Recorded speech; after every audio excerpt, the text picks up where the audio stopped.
You call Donald Trump, he's misguided. You say now he's unstable. He is unstable, Brett. He's not well. You say he's mentally not stable. He's not stable. Let me ask you this. You told many interviewers that Joe Biden was on his game, that ran around circles on his staff. When did you first notice that President Biden's mental faculties appeared diminished?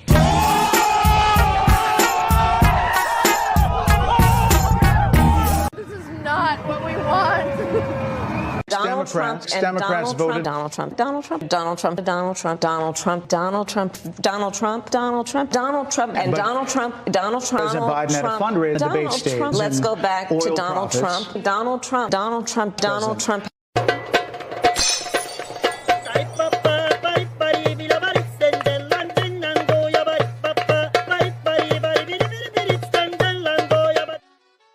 What is up, guys? Tyson Dela Cruz here.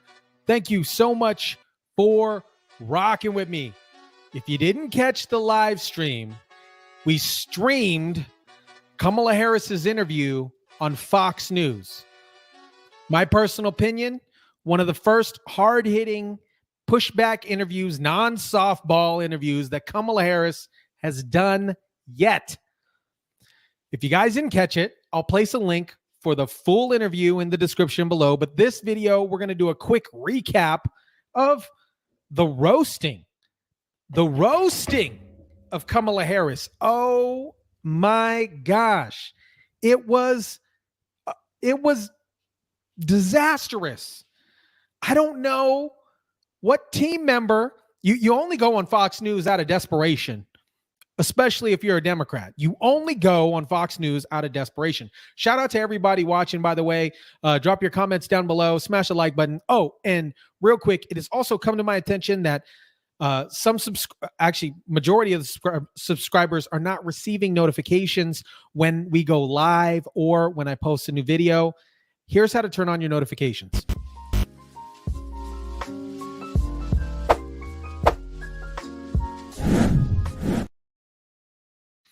She's answered immigration before, and it really does go through a TikTok. You know, she says when they first arrive in office, they put forward this bill, and it didn't go through. But she doesn't talk about the bill. It was an amnesty bill for 11 million illegal aliens inside the country over 8 years.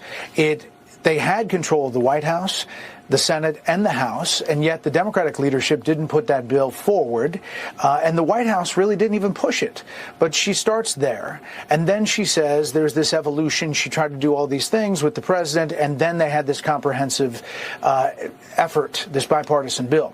The bipartisan bill was voted against by 8 Democrats, and it had some major problems that conservatives didn't like. There were about 1.8 million illegal immigrants that would be let in every year, and there were all kinds of other stipulations that conservatives didn't like, so it didn't have a chance. She says that these things happened very quickly. The one bill and the other bill, there were 3.5 years in between them. And in that time, 94 executive orders were rescinded, among them catch and release and remain in Mexico. And that's why a lot of these people were released. It's, you know, there's different numbers, but if you go by the Homeland Security Secretary, 85% of the apprehensions, it's more than 6 million people. And some of them committed heinous crimes. Brett Baier, literally, he went fishing. He hook, line, and sinker. He popped it on his little fishing pole, and he baited Kamala Harris. You saw that in the intro of this video. He said, Donald Trump's you're telling me Donald Trump's unstable. You know, he's mentally ill, yada, yada, yada. Then he goes, okay, when did you realize that Joe Biden was mentally unstable and not cognitively alert? She's been hiding it. She's been hiding it. Let me know what you guys think about that. Drop that down in the comments down below. And it was funny because this interview was supposed to last a lot longer. It was supposed to last a lot longer. And Kamala Harris apparently showed up late. And she was like icing the kicker, if you would. She showed up late and they had an allotted time limit. And then as questions started getting deeper Her handler said, no, we got to cut it. We got to cut it. Here is Brett Baer explaining that entire situation.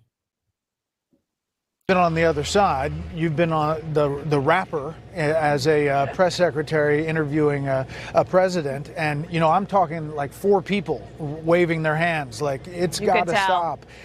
So Martha, I had to dismount there at the end. There's so many things, and she maybe should do more of these. Maybe she should. Little too late.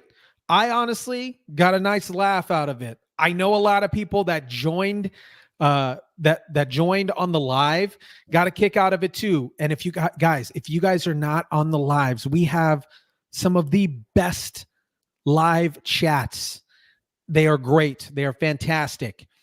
If you want to join, we're going to be doing a lot of lives coming up. So join the lives, turn your notifications on. And here is what Donald Trump Jr. had to say about Kamala Harris's performance on Fox News. This was her first real aggressive questioning. How do you think she fared? Horrible. I think that was a major failure. And the reality is, Jesse, you don't go on Brett Baer if you're winning. This is an act of desperation from a desperate person. She's not going to do anything differently. She cut and pasted Joe Biden's policies and didn't even change the source code when a month after her coup, because, she likes to talk about democracy, but didn't win a single vote in her primary to become the Democratic nominee. It's absolutely amazing. The people that she talks about intelligence that say Trump is unstable, those are the same people that signed off on the Hunter Biden laptop being Russian disinformation. We know that's all a lie. It's an abject disaster for her. She became unhinged. They're pulling her early because she got angry and couldn't answer even basic questions. She didn't just fail with Brett Baer. She failed on The View, Jesse, last week. That's right. Imagine how bad you have to be as a Democrat to go on The View and basically commit political suicide. She doesn't have it. Americans understand that. She'll tell you whatever you need to hear to get that vote, but she is the daughter of a Marxist professor. She is a radical San Francisco liberal. She has been in charge for 3.5 years because she's not just a vice president. She's a vice president to the most absentee president in the history of the United States, someone who has spent over 40% of his time on the beach in Delaware, and, not to mention the dementia. She could have done any one of these things over the last 3.5 years, yet she did none of them. Why wait? Is she going to wait till day one on January 20th? Americans are suffering. Inflation is killing us. Wars are breaking out all over the world. Iran is endorsing her. Vladimir Putin is endorsing her because they understand that a weak America is good for Iran. A weak America is good for China. A weak America is good for Russia. She's not going to change anything. It's going to be an abject disaster. And boy, was that interview a disaster. It really was. It really was. Exhausted of Brett. More than People are 70% of people exhausted. tell the country is on the wrong track. They say the country is on the wrong track. If it's on the wrong track, that track follows 3.5 years of you being vice president and President Biden being president. That is what they're saying, 79% of them. Why are they saying that? If you're turning the page, you've been in office for 3.5 years. And Donald Trump has been running for office. But you've been the person holding the office. Come on. Madam You Vice and I President. both know what I'm talking about. You and I both know what I'm talking about. I actually don't. What are you talking about? What I'm talking about is that over the last decade, But you're people the have lever of become. power. But listen, over the last decade, it is clear to me, and certainly the Republicans who are on stage with me. And he goes on to ask her, he says, excuse me, he says, the people that are saying that the economy sucks, are you saying that they're stupid? And this is Kamala Harris's answer to this. Misguided, the anyone. 50%? Listen, Are they stupid? What is God, it? I would never say that about the American people. What else do we know about this population, 18 through 24? They are stupid. She literally says that. She says that. Guys, this interview was a complete deflection. If she didn't know the answers to the question, or didn't feel comfortable answering the question, she deflected immediately to Donald Trump. She deflected, excuse me. I got a ping. I should have turned it off. Deflected to Donald Trump. Donald Trump. I said this on the live and I'll say it here. I'm going to use that next time, somebody asks me a question and they're like, hey, why'd you do this? Well, I was raised in the middle class and it was Donald Trump's fault. So yesterday, Kamala Harris was on with Charlemagne the God on the Breakfast Club. They did an audio only at the time. It was an audio only interview. And look at this. This looks peculiar. A lot of people on the live were saying, what? She has the same earrings on. Watch this. Screenings and to make sure that people are actually going to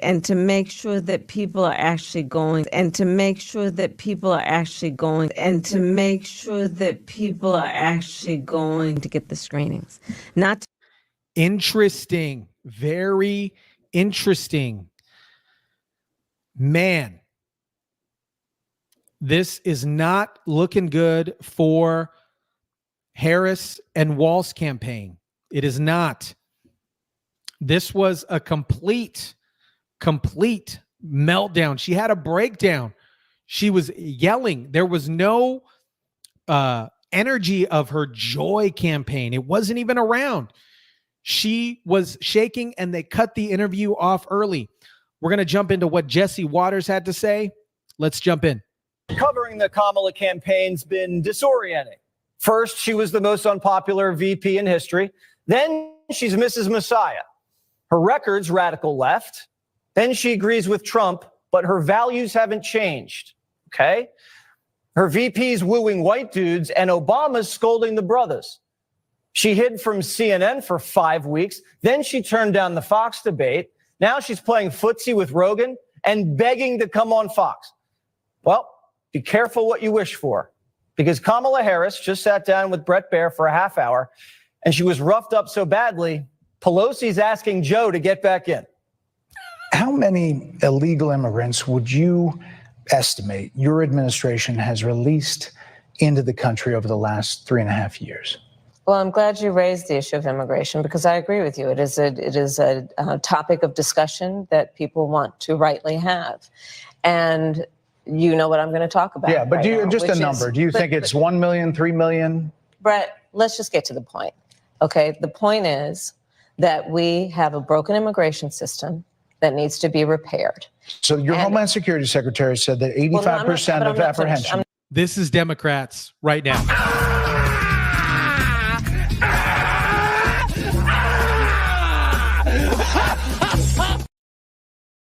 Not finished. We have it's a an rough immigration estimate of system 6 million people have been released into the country. And let me just finish. I'll get to the question. I promise you. I was beginning to answer. And when you came into office, your administration immediately reversed a number of Trump border policies. So looking back, do you regret the decision to terminate Remain in Mexico at the beginning of your administration?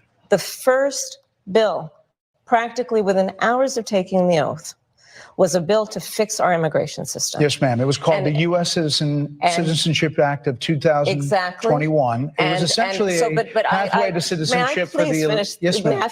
May I finish responding, please? But you have to let me finish. You please. had the White House and the House and the Senate, and they didn't bring up that bill. I'm in the middle of responding to the point you're raising, and I'd like to finish. Yes, ma'am. The angles that they used even on the interview. Again, if you haven't seen the live interview, I'll place a description for it down below so you can watch the entire full interview. But basically, I recap it in this video. But the angles that they use, Bret Baier, square jawline, broad shoulders, sitting upright. There's an angle where they got the camera shot on Bret Baier's shoulder. Kamala Harris looks small and weak. She's not the leader that we need right now. We recognized from day one that, to the point of this being your first question, It is a priority for us as a nation and for the American people. And our focus has been on fixing a problem. This was the first time the vice president and the Democrat nominee had ever had to answer for herself. She spent more time defending herself with Brett than she has defending the actual border. Then it got personal.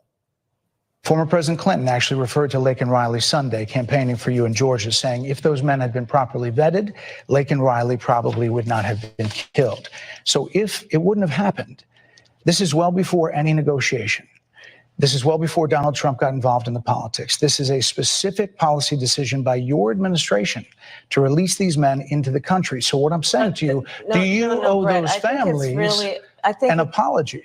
Let me just say, first of all, those are tragic cases. There's no question about that. There's no question about that. And I can't imagine the pain that the families of those victims have experienced for a loss that should not have occurred. So that is true. It is also true that if a border security had actually been passed 9 months ago, it would be 9 months that we would have had more border agents at the border, more support for the folks who are working around the clock trying to hold it all together. Bret Baier is giving Kamala an opportunity to say if she were president, Laken Riley would have been alive. Kamala should have said that's something I would have done differently than Biden. I would have secured the border much earlier, but I was just the VP serving at the pleasure of the president. And if you vote for me, I promise I'll protect women like Laken Riley. At this stage of the campaign, saying, I'm sorry about the dead woman on my watch, it's all Trump's fault. It's not going to fly. Harris has never been pressed this hard on her border policies. And it continued. Madam Vice President, it was a policy decision in the early part of your administration. I will let one of the mothers talk about it. Take a listen. Because of the Biden-Harris administration open border policies catch and release, they were enrolled in the Alternatives to Detention program. This meant that they were released into the United States. It was not even a full 3 weeks later that they would take my daughter, Jocelyn Nungare's life. I believe the Biden-Harris administration open border policies are responsible for the death of my daughter. That's the early days. So do you owe them an apology is what I'm saying. I will tell you that I am so sorry for her loss. Do you believe her? I'm so sorry for her loss. Sincerely. But let's talk about what is happening. That's what killed me. That is what I'm going to get back to the video, but that is what killed me. I don't believe her. She doesn't sound sincere. Let me know in the comment section down below. Do you believe her? Does she sound sincere? Yes or no? Then she says, but let's talk about Donald Trump. Happening right now with an individual who does not want to participate in solutions. Let's talk about that as well. But do you want to answer in all fairness, I told you I feel awful for what she and her family have experienced. During that time, you said repeatedly that the border was secure. When in your mind did it start becoming a crisis? I think we've had a broken immigration system transcending, by the way, Donald Trump's administration, even before. Let's all be honest about that. I have no pride in saying that this is a perfect immigration system. I've been clear, I think we all are, that it needs to be fixed. Kamala just said the border has always been broken, but it was secure for 3 years when Laken Riley was murdered. That doesn't make any sense. How did Trump break the border that you said was secure? You can't follow Kamala's logic because there is none. She doesn't know anything about the border. She doesn't care about the border. She just doesn't want anyone talking about it. Her whole interview was a continuation of a cover-up. Watch. Madam Vice President, you call Donald Trump. The significance of that. You call Donald Trump. He's misguided. You say now he's unstable. He is unstable, Brett. He's not well. You say he's mentally not stable. He's not stable. Let me ask you this. You told many interviewers that Joe Biden was on his game, that ran around circles on his staff. When did you first notice that President Biden's mental faculties appeared diminished? Joe Biden, I have watched from the Oval Office to the Situation Room, and he has the judgment and the experience to do exactly what he has done in making very important decisions on behalf of the American people. There were no concerns raised? Brett, Joe Biden is not on the ballot. I understand. And Donald Trump But is, you talked about it. And Donald Trump after George Clooney said within a few minutes of talking to President Biden at a fundraiser that he thought this was not the same Joe Biden that we saw on the debate stage. Donald Trump is on the ballot. I understand. You met with him at least once a week for 3.5 years. You didn't have any concerns? That right there, that the leg crossing, the hands on the knee, and the look, I'm going to rewind it. This is how you know this woman is this, guys, fill in the blank. This is how you know this woman is what? Fill in the blank. Look. Watch this. People. There were no concerns raised? Brett, Joe Biden is not on the ballot. I understand. And Donald Trump But is, you talked about it. And Donald Trump after George Clooney said within a few minutes of talking to President Biden at a fundraiser that he thought this was not the same Joe Biden that we saw on the debate stage. Donald Trump is on the ballot. I understand. You met with him at least once a week for 3.5 years. You didn't have any concerns. That move right there. Fellas, you know, you've dated some women like that. You've dated some women like that. I think the American people have a concern about Donald Trump. So Kamala Harris didn't want to talk about Kamala Harris, and she definitely didn't want to talk about Joe Biden. She never once touted the accomplishments of the Biden administration. Not a single one. She just wants to prosecute Donald Trump. But America doesn't want a prosecutor. We want a president. At one point, she just snapped. This is a democracy. And in a democracy, the president of the United States, in the United States of America, should be willing to be able to handle criticism without saying he'd lock people up for doing it. And this is what is at stake, which is why you have someone like the former chairman of the Joint Chiefs of Staff saying what Mark Milley has said about Donald Trump being a threat to the United States of America. Why didn't we see anger like that about the border, about prices, about crime? Never kind of showed that flash of anger when it was affecting millions of Americans. She wasn't likable. She wasn't charming. She was never funny. She wasn't warm. There was nothing gracious, eloquent, or reassuring about this performance. Then Brett asked her the question that she's had a week, actually the whole campaign, to think about. Watch this. So you're not Joe Biden, you're not Donald Trump, but nothing comes to mind that you would.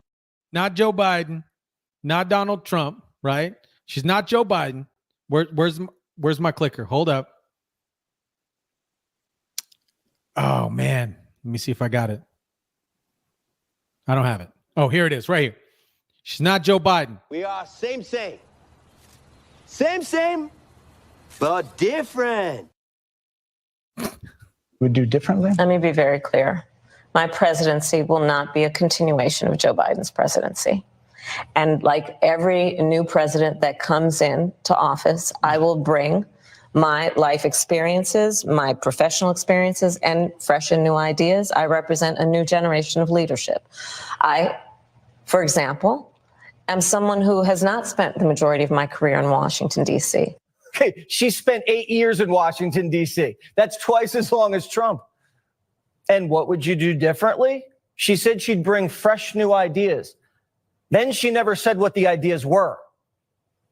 Your campaign slogan is a new way forward, and it's time to turn the page. You've been vice president for 3.5 years. So what are you turning the page from? Well, first of all, turning the page from the last decade in which we've been burdened with the kind of rhetoric coming from Donald Trump that has been designed and implemented to divide our country and have Americans literally point fingers at each other. Madam Vice President, more than 70% of people that is tell about turning the page on rhetoric that people are frankly exhausted of, Brett. If you're turning the page, you've been in office for 3.5 years. And Donald Trump has been running for office But you've been the person holding the office. Come on. Madam You Vice and I President. both know what I'm talking about. You and I both know what I'm talking about. I actually don't. What are you talking about? What I'm talking about is that over the last decade, But you're people the have lever of become, power. but listen, over the last That angle right there is what I was talking about. Look at how tiny she looks. It looks photoshopped.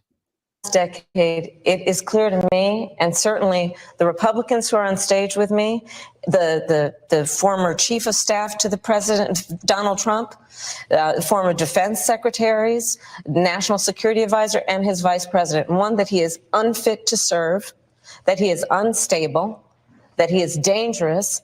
So turning the page isn't turning the page from Biden. She's going to do everything the same. She's just turning the page from Trump, who wasn't in office.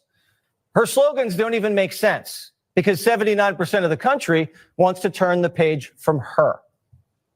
This is what an actual Kamala Harris interview should look like. Brett gave her the same treatment as he gave Trump in the spring.